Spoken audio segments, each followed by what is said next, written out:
Hello, what's up mga ka-J-Vlog? Welcome ulit sa panibagong video, and for today's video, bibigyan ko kayo ng 5 reason why you should purchase itong bagong labas na budget smartphone ni Vivo, the Vivo Y04S. So tara, check natin.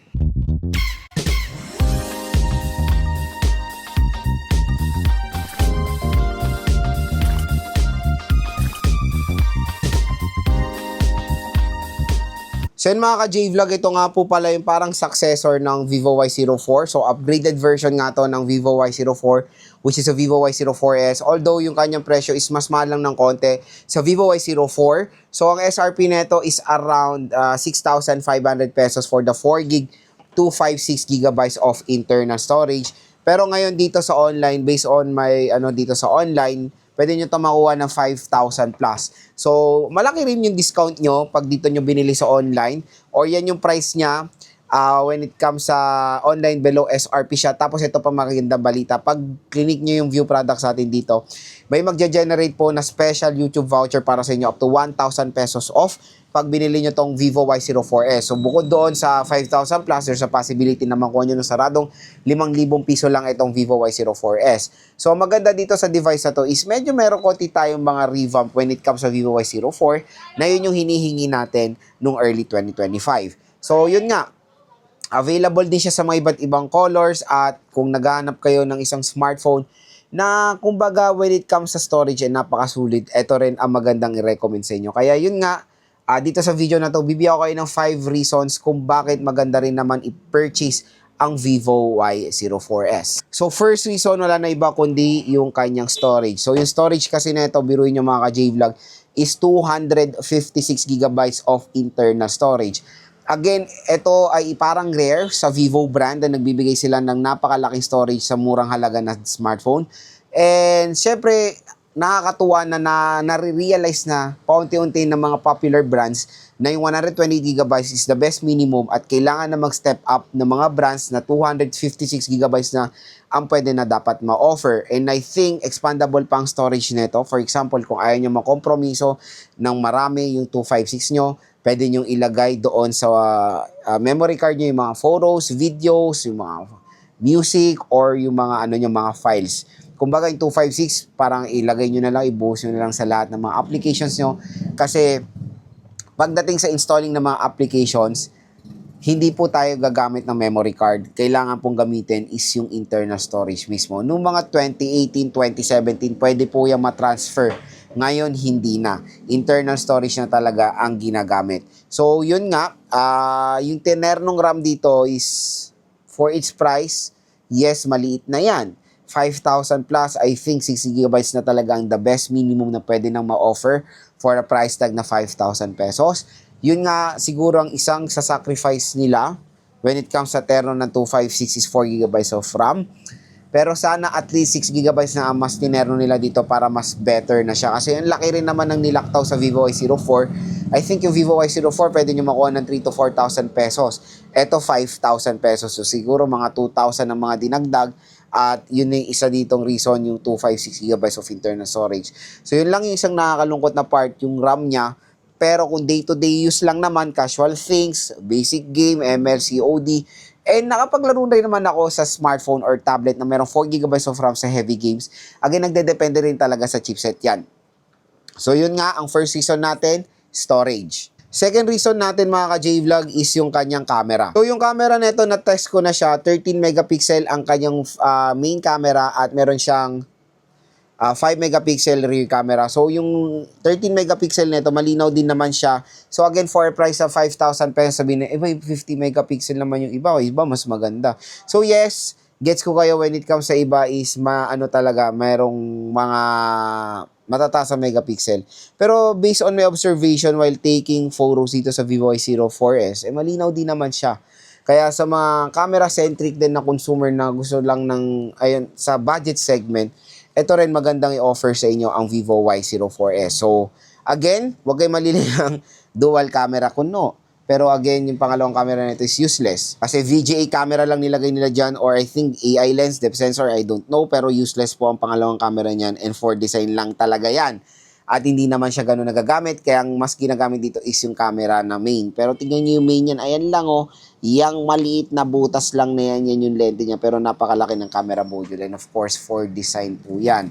At ito yung nakakatawa na parang binibig dilata ni Oppo to kasi ni Vivo to kasi nasa box sila to eh.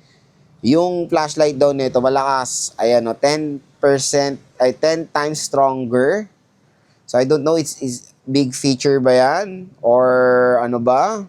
Pero syempre for atin is basic. Yes, malakas oh.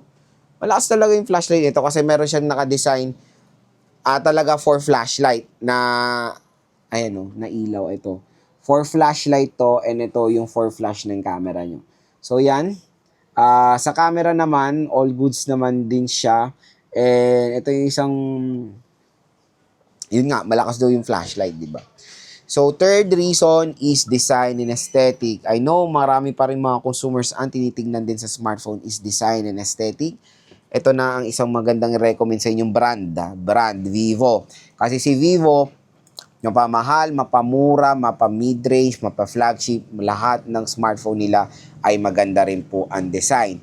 So, itong green na to, very sleek yung design nitong Vivo Y04S. Diba? Napakaganda ng design mga ka-J-Vlog. Is malaki yung battery capacity niya, pero slim design din naman siya kahit papano at hindi mo ma-feel na 6K siya. Compare sa mga ibang brand na, I think yung Honor XCC yun, ang taba, tapos ang bigat. Ito kasi 6K, pero okay na okay yung weight niya, hindi siya ganun kabigat mga ka-J-Vlog. At yun nga, panigurado, matutuwa kayo sa mga color options din na makukuha nyo sa Vivo Y04S. So yun yung fourth reason natin, battery. So battery nito for 5,000 mAh battery capacity, for 5K price point, okay na okay po. So meron siyang 6,000 mAh battery capacity na yan na yung isang top priority ng karamihan ng consumers natin. Kasi ibang consumers, syempre, naglalaro, ginagamit for work, for business, for online school, or for school.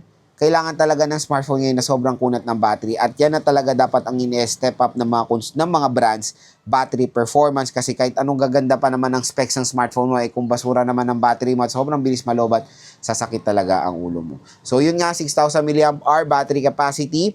So nakapag-download na ako dito or trinay ko yung standby time niya. So far so good. Napakatagal malobat neto when it comes sa standby time kasi syempre habang naka-standby siya, nagda-download ako ng mga games like WoWas, COD, Genshin na ang tatagal niya ma-download, 'di ba? Kasi puro mga 40 gigabytes, 30 gigabytes. Pero dito nagulat nga ako na mataas pa rin yung battery percentage niya even though nagda-download ako sa background ng parang ilang hours, di ba? So, sobrang solid ng battery netong si Vivo Y04S. Pero ito ang isang con, charging rate, 15 watts fast charging rate, and even for a 5,000 pesos and sa kanya SRP, yan ang huge disadvantage ng Vivo Y04S. So, 15 watts charging rate lang to. Again, tulad na sinabi ko sa mga ibang video ko, kung iteterno nyo dito is 6K.